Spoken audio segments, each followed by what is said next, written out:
Canada will likely collapse in the next 10 years. That might sound like wild sensationalism, but mounting evidence now points to some form of collapse on the horizon. While the nation still possesses the outward appearance of a wealthy, developed Western democracy, Canada is currently hanging on through life support. The OECD predicts Canada will rank dead last among its 40 advanced nations through the 2020s. Furthermore, they predict Canada will have the slowest economic growth out to 2060. Half of Canadian provinces are now poorer per capita than the poorest US state, Mississippi, and Canada's most populous and influential province, Ontario, has the same per capita GDP as Alabama. To add to this, the cost of living crisis, particularly housing, is approaching epidemic levels, while mass waves of immigration continue unabated. No major political party seems willing to tackle the immigration fiasco, so there's little hope for improvement in this regard. Canada is now running on the fumes of its former prosperity, and when this dries up, the brittle bonds holding the Canadian Confederation together will swiftly break. So how did this situation come to be? What form is the collapse likely to take? And is there any way to prevent it? Before answering these questions, it's crucial to examine the current state of Canada's economy. The nation is facing numerous systemic issues, but perhaps the most glaring is the massive level of capital flight. Capital flight has two components: a significant decrease in foreign investment in Canada and a rapid increase in Canadian capital flowing abroad. Since 2013, foreign investment in Canada has decreased by 55.1%, while Canadian investments abroad have surged by 73.7%. This trend is largely due to increased regulation, high taxes, skyrocketing debt levels, deteriorating public finances, and heightened uncertainty about the nation's future.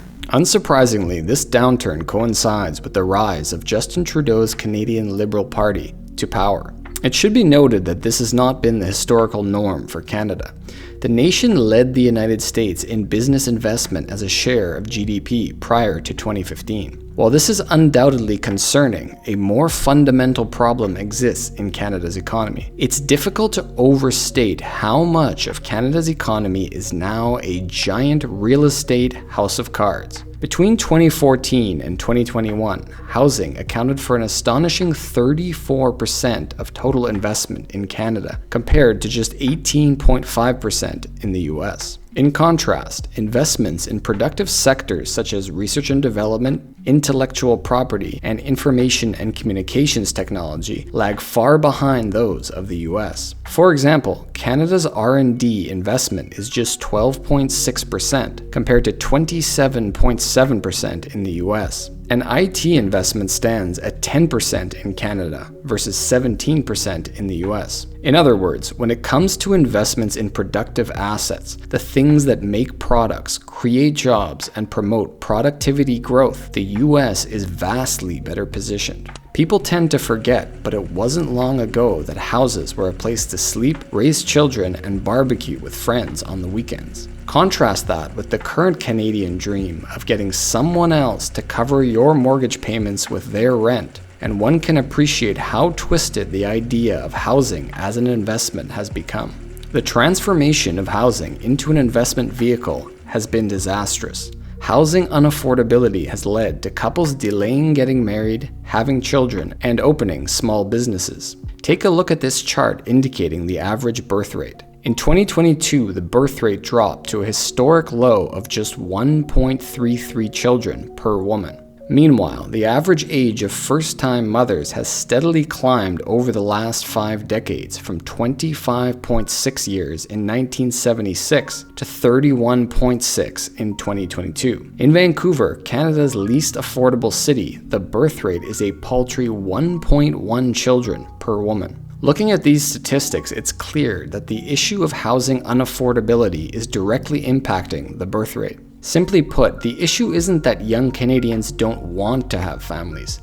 They're just being priced out of doing so. Lastly, while Canadians love to brag about their high quality and affordable education system, which is largely accurate at the university level, the nation is now losing skilled professionals at an astonishing rate, primarily to the United States. In the highly sought-after tech-focused STEM field, 1 in 4 graduates are leaving to work abroad. Among software engineers, some of the most important talent for any advanced economy, a staggering 66% are leaving to work outside the country. This brings us to the next major issue facing the nation. While its skilled workers are leaving, unskilled workers are arriving in droves through mass immigration. While much has been said about mass immigration to Canada, there is a more insidious aspect of this problem that goes largely unnoticed: the labor shortage deception. Canada has one of the highest immigration rates in the industrialized world. The federal government's current plan for 2024 to 2026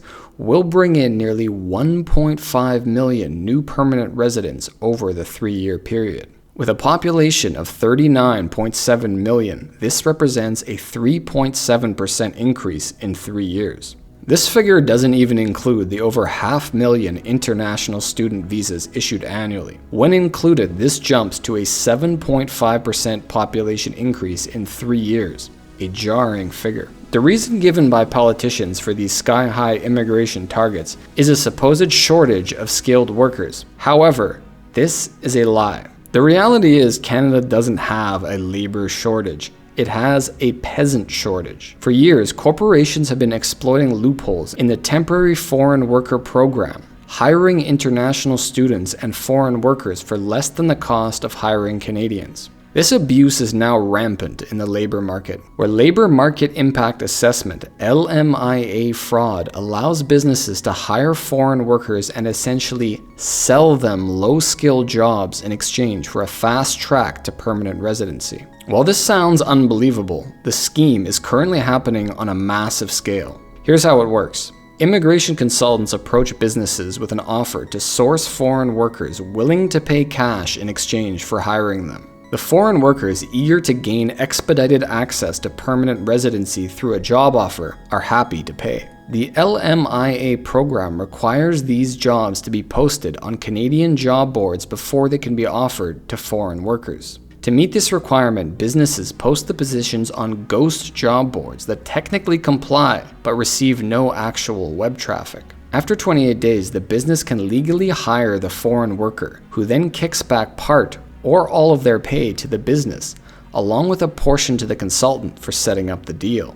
LMIA jobs are often sold for $50,000 or more, and an entire industry has emerged, with shell companies created for the sole purpose of selling as many LMIA jobs as possible. This scheme is most prevalent in sectors like fast food, restaurants, transportation, warehousing, and retail. Positions that previously would be filled by high school and college kids happy to work in entry-level positions. Importing foreign workers isn't needed to take orders at Tim Hortons or stock shelves at Walmart. So the claim that these workers are filling highly skilled labor gaps becomes extremely dubious. Combine this with the unemployment rate hitting a 7-year high of 6.6%, and the reasoning becomes even more questionable. 2023 alone saw 240,000 new LMIA jobs approved, more than double the number from just 5 years earlier. This figure doesn't even include open work permit holders or international students who don't need permits to work. In 2023, the number of international students with active study permits in Canada soared to 1.04 million. Putting it on par with the US, despite Canada having just 1/10 of the US's population. When you add up all sources of foreign labor, you're looking at just shy of 2 million people. With a workforce of 16.5 million, this represents an astonishing 12% of the total workforce. The concept of bringing in highly skilled workers to fill technical roles where there is a genuine shortage isn't inherently a bad one. However, the current system is a far cry from that goal. The result? McDonald's and Tim Hortons jobs now have applicants lining up around the block for a chance at a low-wage job that not long ago would have been handed to any teenager who walked through the door.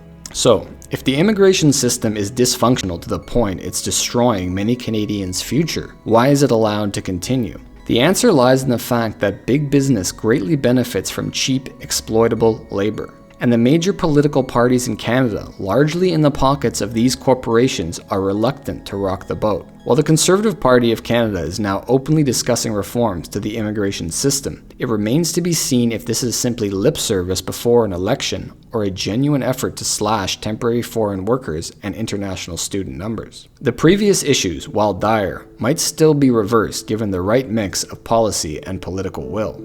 But now we get to something more structural, pointing to an eventual collapse. Throughout history, collapsing societies share several key attributes. Wars and revolutions are often preceded by large numbers of restless young men without prospects. Without families or careers to pour their energy into, young men quickly become a chaotic and destabilizing force within society. Consider the rapid rise in the youth population in France leading up to the revolution. The Spanish conquistadors plundering the Americas who were segundos or second sons without inheritance rights, or more recent violent political upheavals seen during the Arab Spring. In Canada, there are now nearly 250,000 more men than women between the ages of 20 and 29, mostly due to immigration. This translates to 10% more men than women in this age group. Combine this with sky-high housing costs, low wages, and runaway inflation, and you have a large population of frustrated, bitter single men living a dozen to an apartment while working low-wage service jobs. It's safe to say this is a potential security issue and will not end well. Next, societies in decline experience widespread institutional decay. In Canada's case, this can be seen in nearly every major public institution. The nation's once celebrated healthcare system is now rapidly collapsing, with 6.5 million Canadians, roughly 22% of the population, having no access to a family doctor. Additionally, wait times for critical surgeries like hip and knee replacements commonly exceed a year. The banking system, still seen as one of the most stable in the world, is on the cusp of a mortgage crisis as delinquency rates soar, particularly in the two hottest housing markets, Ontario and British Columbia. Compared to a year ago, delinquency rates are up 135% in Ontario and 62% in BC. And when it comes to education, another one of Canada's former pride and joys, we are now witnessing a dramatic shift in public confidence. In the last 20 years, the percentage of younger Canadians who view a university education as a sound investment has dropped from 85% to 45%. This sort of institutional decay has led to a widespread loss of trust, which can be observed in plummeting approval levels for both federal and provincial governments, the news media, and economic confidence. A 2023 survey showed only 28% of Canadians think their families will be better off in 5 years, a 6% drop and an all-time low. The same survey reported that 60% of Canadians now say the country is more divided than ever before. Widespread loss of confidence leads to higher levels of mistrust, anger, and division in society. This indicates the process of balkanization is now well underway, which does not bode well for the nation's future. With the groundwork for a collapse laid out, the question becomes, what form would this collapse take? Historically, nations collapse in one of two ways, either through civil war, revolution, or a coup, or through financial collapse. In Canada's case, the latter is far more likely than the former. Armed revolution is exceedingly improbable in an aging population without a significant presence of paramilitaries, militias, or other non-state armed groups.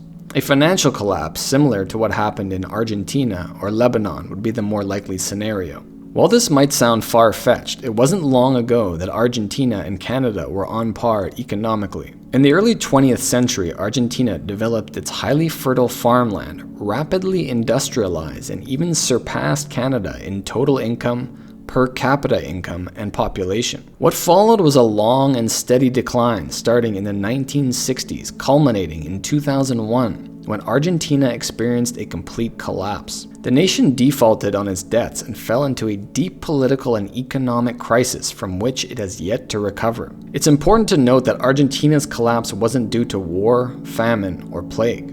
Instead, it was self-inflicted, the result of decades of poor fiscal and monetary policies including wealth redistribution, trade protectionism, and import substitution. In Canada's case, we can see the beginning of this process in real time through capital flight, bad economic policies, mass immigration, and the ongoing housing crisis. It's worth noting that the idea of Canada breaking apart isn't new. Historically, this involved the French-speaking province of Quebec breaking away to form an independent country. The Quebec sovereigntist movement gained significant traction starting in the 1960s, leading to 2 referendums on independence in 1980 and 1995. Both were narrowly defeated, but the margins were close, with the 1995 referendum failing by a razor-thin margin of 50.6% to 49.4%. The other potential separatist movement is based in the western provinces, particularly Alberta.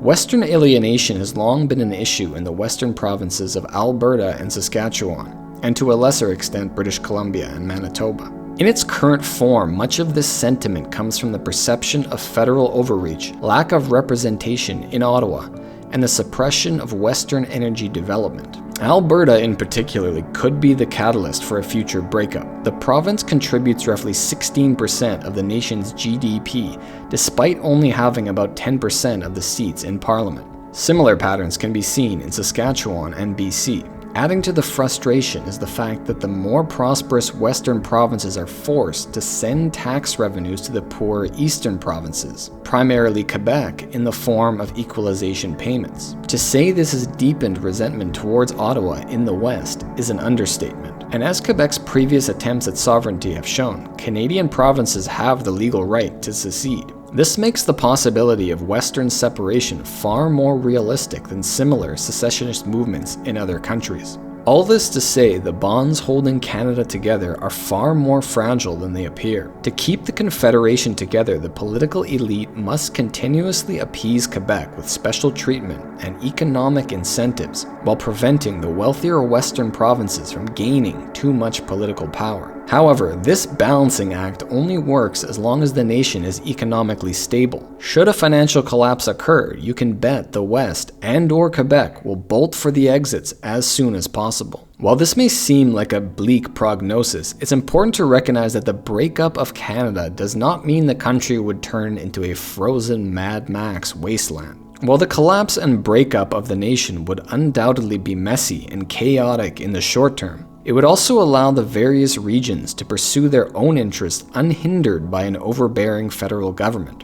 Consider Czechoslovakia breaking up into the Czech Republic and Slovakia in 1993, or Montenegro separating from Serbia in 2006.